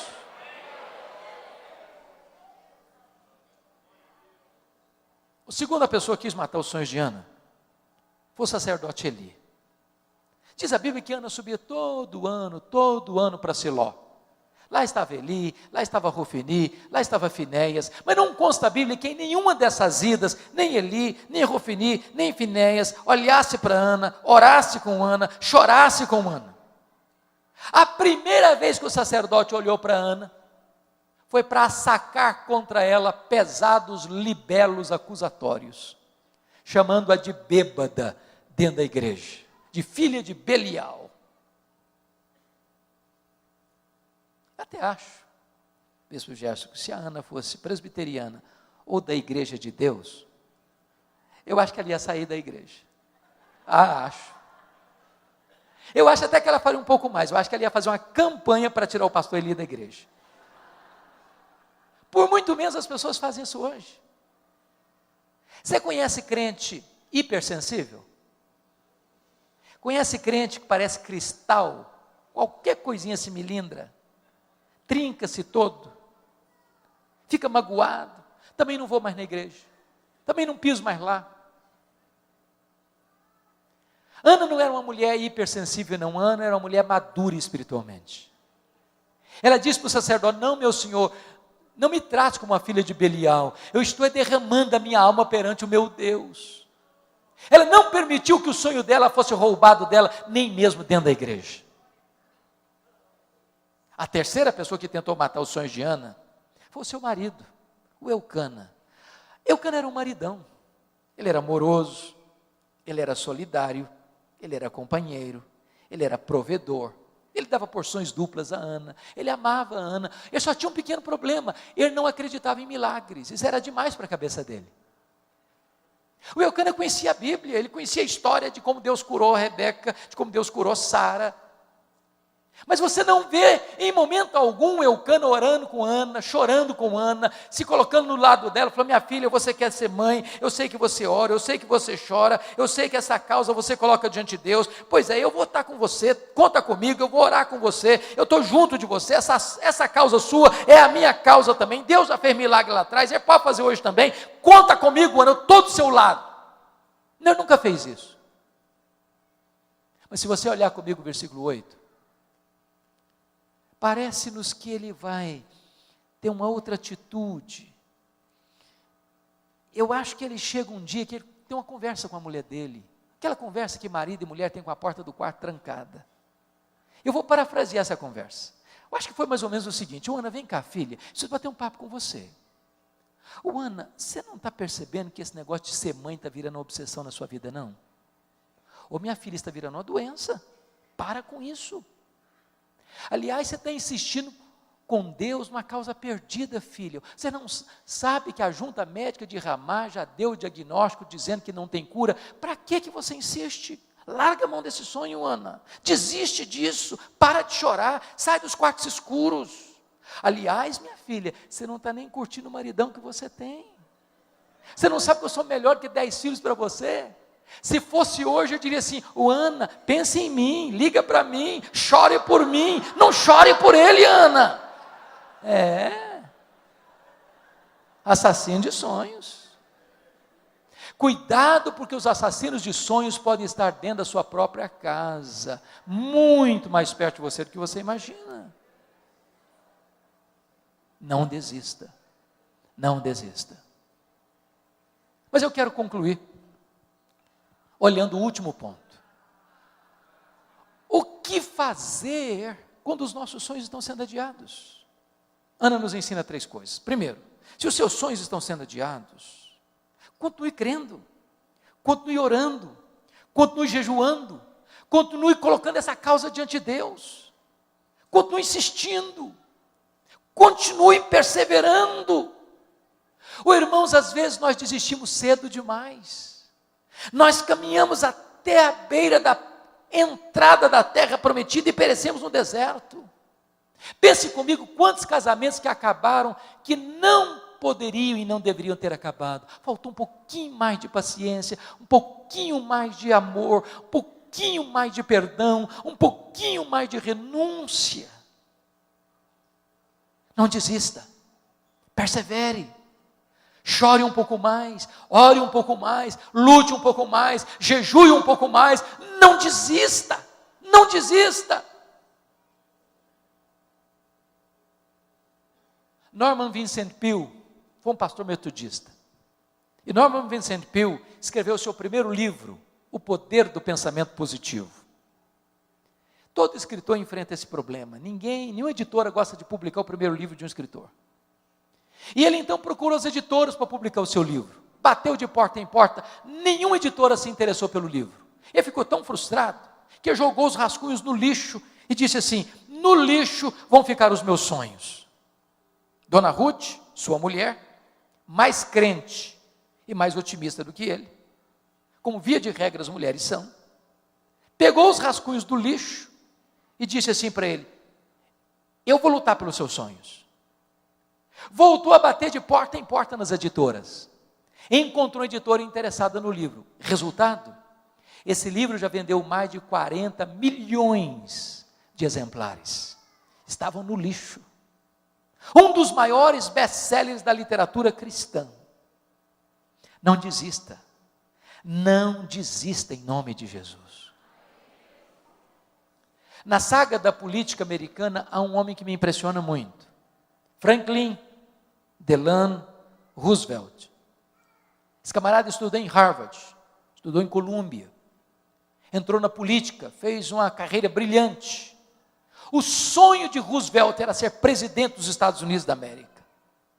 Entretanto, com 39 anos de idade, ele sofreu poliomielite e foi para uma cadeira de rodas. Alguém se aproximou dele e disse: Franklin Delano Roosevelt, numa cadeira de rodas, você jamais será presidente dos Estados Unidos da América.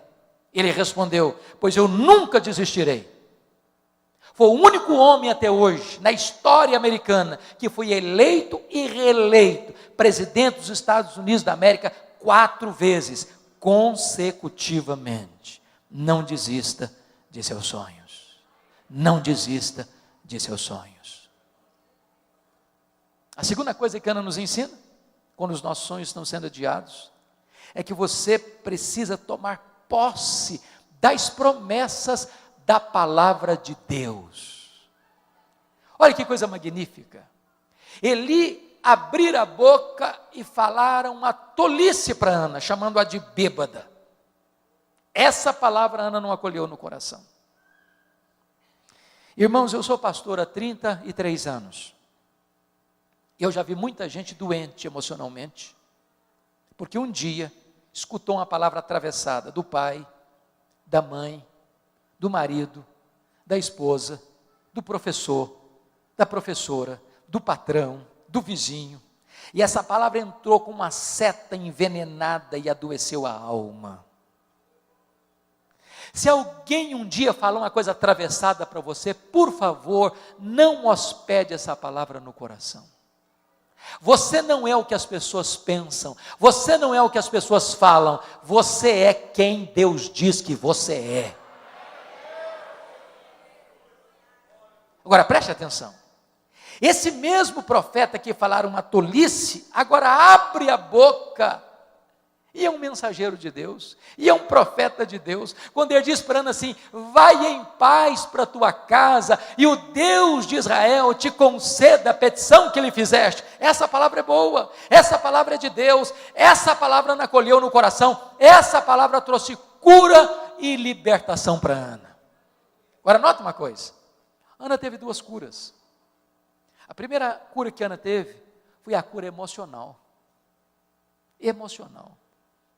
Se você perceber no versículo 17, quando ela desceu de Siló, diz a Bíblia que o seu semblante já não era mais triste. A tristeza foi embora, a depressão bateu em retirada, a alegria voltou, o brilho no rosto voltou. Mas diz o texto que ela desceu para Ramá, coabitou com seu marido, Deus se lembrou dela, ela concebeu e deu à luz a um filho, a quem pôs o nome de Samuel. Sabe o que significa isso? Lá em Siló, Deus curou a alma dela. Lá em Ramá, Deus curou o ventre dela. Lá em Siló, Deus restaurou as emoções dela. Lá em Ramá, Deus curou o útero dela. Lá em Siló, ela tomou posse das promessas de Deus. Lá em Ramá, o milagre se historificou na sua vida. O que significa isso para nós? Não escute os arautos do caos. Não escute os arautos do pessimismo. Não escute os embaixadores da incredulidade. Tem um monte de gente dizendo para você, não, o cenário está ruim, vai ficar pior, não, está muito complicado, mas vai piorar muito mais, você não consegue, não vai dar certo, não vai dar certo, não vai funcionar, outros já tentaram, não conseguiram, é melhor você nem começar, é melhor você desistir logo, não vai dar certo, vai dar errado, vai dar muito errado, e todo dia, toda hora, a todo momento, tem gente pessimista do seu lado, tem gente semeando palavras de incredulidade no seu coração, tem gente apostando no fracasso na sua vida, tem gente que quer que você aceite passivamente a decretação da derrota na sua casa, na sua família, mas em nome de Jesus, não escute os profetas do pessimismo, abra os ouvidos da sua alma, escute as promessas da palavra de Deus, porque Deus vela pela sua palavra em a cumprir.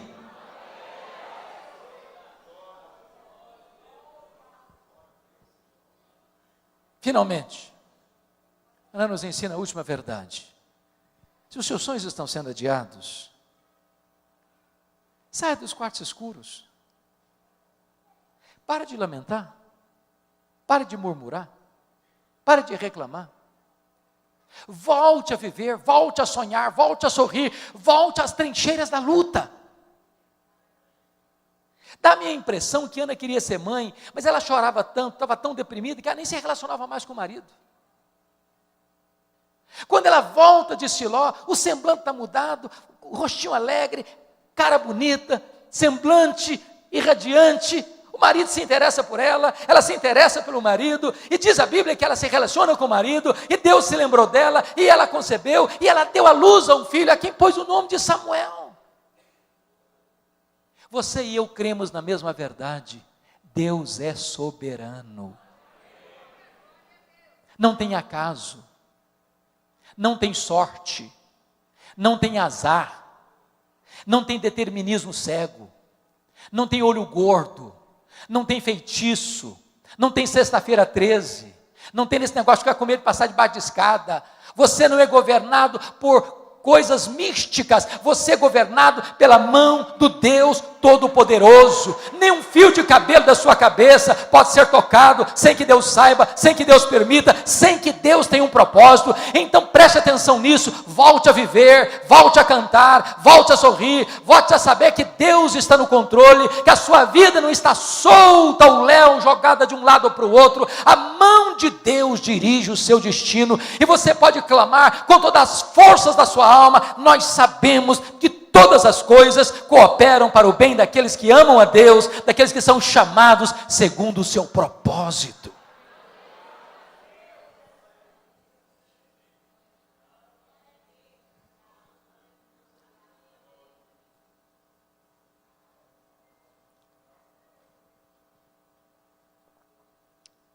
Há um autor que eu gosto de ler, e não obstante não ser ainda um cristão, pelo menos que me conste, nem sei se ainda está vivo, Og Mandino. Se você nunca leu O Maior Vendedor do Mundo, vale a pena ler. Mas o que mais me impressionou em Og Mandino é que aos 35 anos de idade ele estava bêbado, falido, caído numa sarjeta, pensando em suicídio. 10 anos depois, Og Mandino estava no topo da fama mundial, escrevendo livros lidos e traduzidos no mundo inteiro, encorajando as pessoas a viverem com otimismo. E eu fico pensando no meu coração, se um cara que nem cristão é, consegue viver com otimismo? E você? E eu? Que podemos dizer, este é o dia que o Senhor fez, alegremo-nos e regozijemo-nos nele. Aliás, você deveria todo dia, ao acordar, abrir a janela do seu quarto e dizer, Deus, pode ser hoje, Senhor. Pode ser hoje. Você começou o seu dia animado. Uma aventura nova, uma caminhada nova, com vitórias novas, com coisas magníficas todo dia, todo momento. Yogi Mandino, no seu livro autobiográfico, tem um conselho muito simples, até muito prático, para você começar o seu dia animado. E o conselho dele é o seguinte, bem de manhã, antes do café da manhã, faça o seguinte, pegue o melhor jornal da sua cidade. Aqui em Brasília é o Correio? Ou tem outro melhor? É o Correio Brasiliense. É o mais lido? Talvez. Pega o Correio Brasiliense então, vá lá. Bem de manhã, antes do café. Abra o jornal. Só um detalhe. Não comece a ler as notícias políticas não, que você vai ficar deprimido, você vai perder o apetite, vai ficar revoltado, vai amargurar o coração. Então pula essa página, tá bom? Pula. Segundo lugar, você não vai querer também começar o seu dia lendo as páginas econômicas, não é verdade? Você não é tão valente a esse ponto. A inflação está voltando, tem empresa quebrando, tem gente desempregada, a perspectiva para o ano que vem é complicada, você vai ficar depressivo, então pula essa página da economia também, tá bom? Rápido. Bom, você não vai querer também começar o seu dia lendo as páginas policiais, você vai ficar com medo de sair de casa, então é melhor você não ler, pula essa página também. É claro que você não vai querer começar o seu dia lendo as páginas esportivas, porque de repente você é torcedor do Vasco da Gama e tem certeza que vai cair, e você está depressivo com isso, então pula também essa página. Você quer começar o seu dia animado, diz ele? Faz o seguinte então, leia a página do obituário, a lista das pessoas que morreram. Só um detalhe, você tem que ler tudo. Os nomes grandes, os nomes pequenos, lê tudo. Quando você terminar essa leitura, você vai descobrir algo fantástico. Você vai descobrir que o seu nome não está nessa lista. Você vai descobrir que as pessoas que estão nessa lista dariam tudo para estar no seu lugar, mas elas estão mortas. Você vai descobrir que você está vivo, e se você está vivo, um milagre de Deus pode acontecer na sua vida hoje. Não desista de seus sonhos.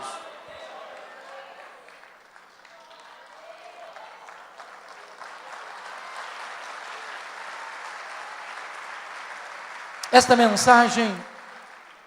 mensagem tem um significado muito especial para mim. Isso porque eu sou fruto de um sonho. Meus pais, nos idos de 1958, moravam numa região muito pobre do estado do Espírito Santo. Naquela época não tinha estrada, não tinha carro, não tinha recursos médicos. Quando uma pessoa ficava doente, ela tinha que ser levada 40 quilômetros no meio de uma trilha, numa padiola. Padiola é um lençol amarrado num varal e 2 pessoas carregando. A minha mãe estava grávida do seu último filho, estado adiantado de gravidez, quando ela caiu gravemente enferma. Meu pai sabia que ela não suportaria uma viagem de 40 quilômetros de padiola. Então ele mandou chamar um médico, ele veio, a examinou e disse para o meu pai, essa mulher não vai sobreviver. Ela está muito fraca, ela está muito doente, e a criança que está no ventre dela está em agonia de morte. E meu pai disse, o senhor tem que me ajudar. E ele disse, a única chance da sua mulher sobreviver é sacrificar a criança. Se não tirar a criança, a mãe morre junto com a criança. E naquele momento, a minha mãe tomou outra decisão. Eu não abro mão desse filho. Eu não desisto desse filho. Eu estou pronta a morrer com ele, a morrer por ele, mas eu não desisto dele. E ela fez um voto para Deus. E disse, meu Deus, se tu poupares este filho, eu vou consagrá-lo para ti, para que ele seja um pastor, para que ele seja um pregador do Evangelho. Deus ouviu a oração da minha mãe e eu nasci.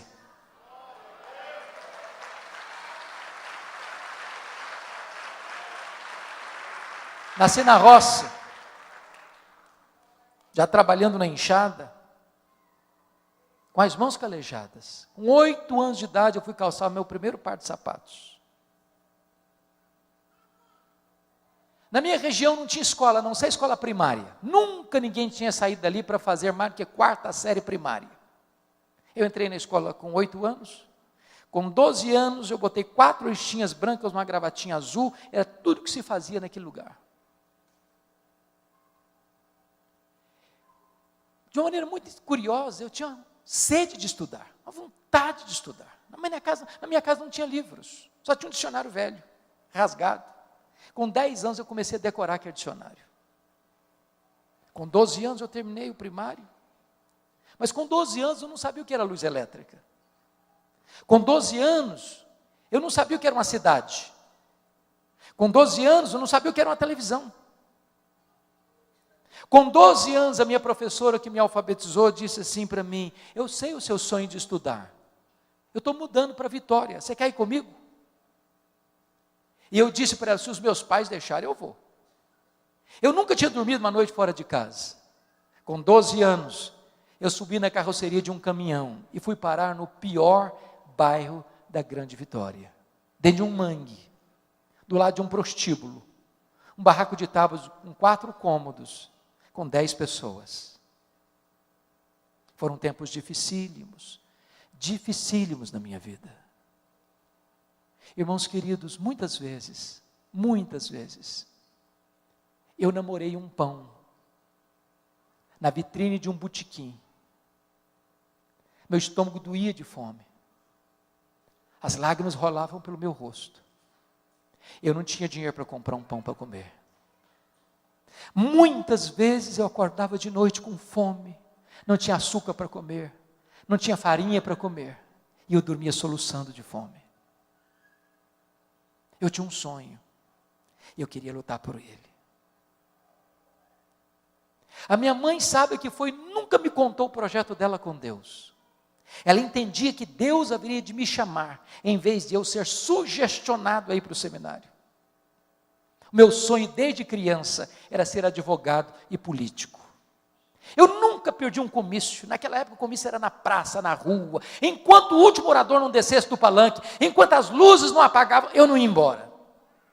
No dia que eu fiz 18 anos, exatamente no mesmo dia, eu tirei meu título e me filiei num partido. Eu tinha um sonho. Até o dia que Deus pôs a mão sobre mim e me chamou para o ministério. Eu estava conversando com o presbítero José Scherrer, dizendo para ele que a hora que eu terminasse o meu curso de advocacia, que eu fizesse a minha carreira, que eu entraria num seminário para me preparar para servir a Deus melhor.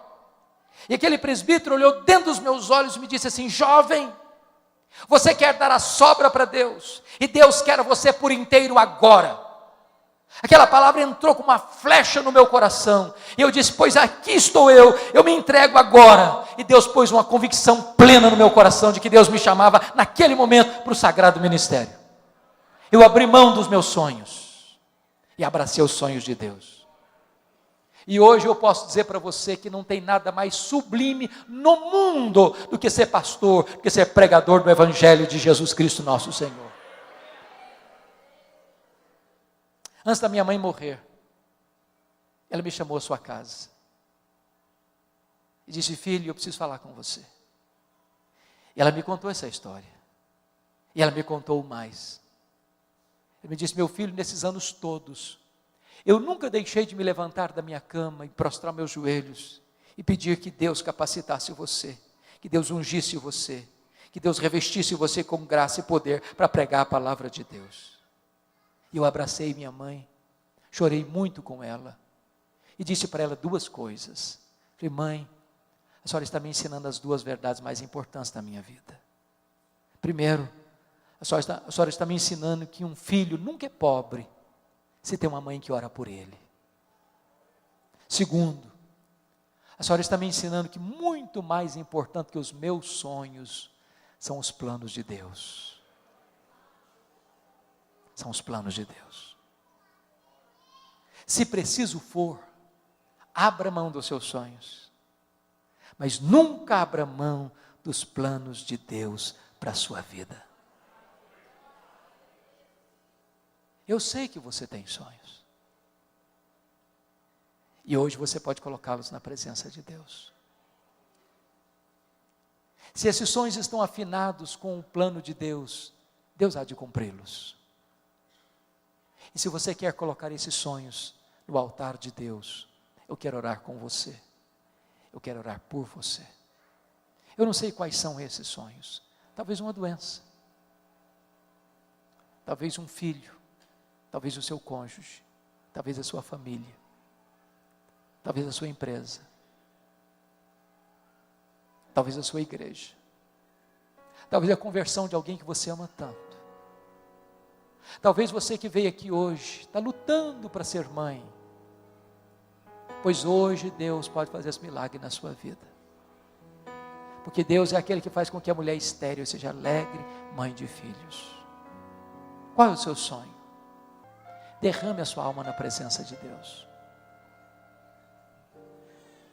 Deus é o Deus que ouve, Deus é o Deus que vê, Deus é o Deus que age, e Ele está aqui nessa noite.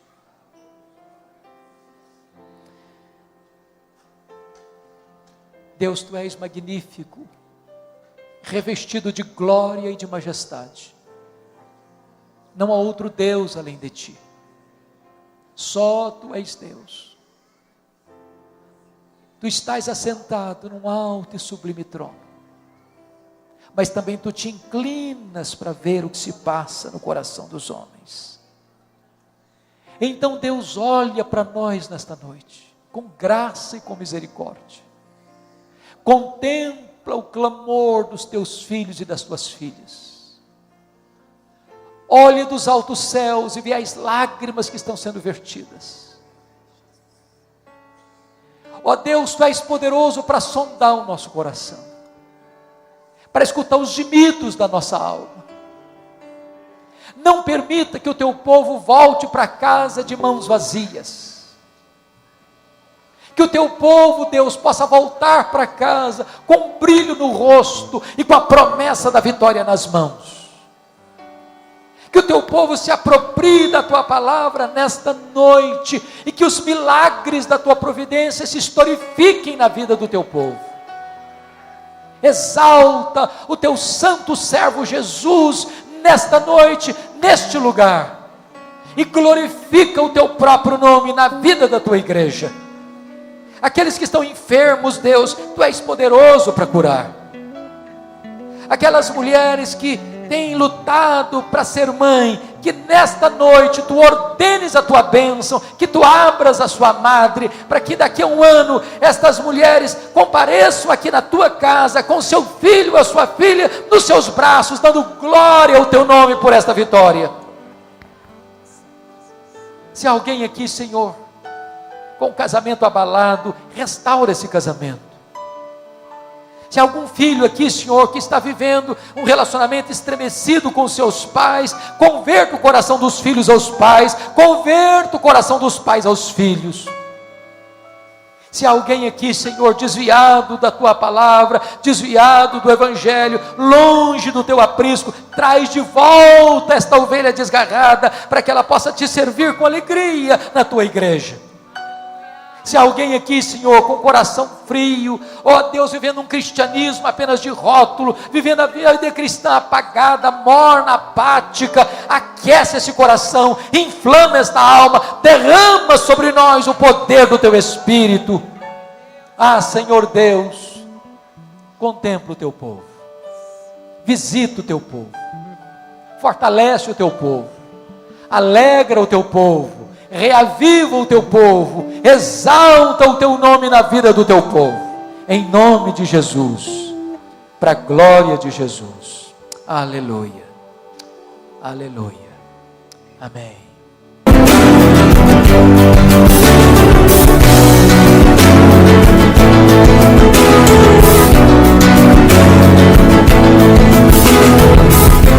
Palavra com Hernandes Dias Lopes.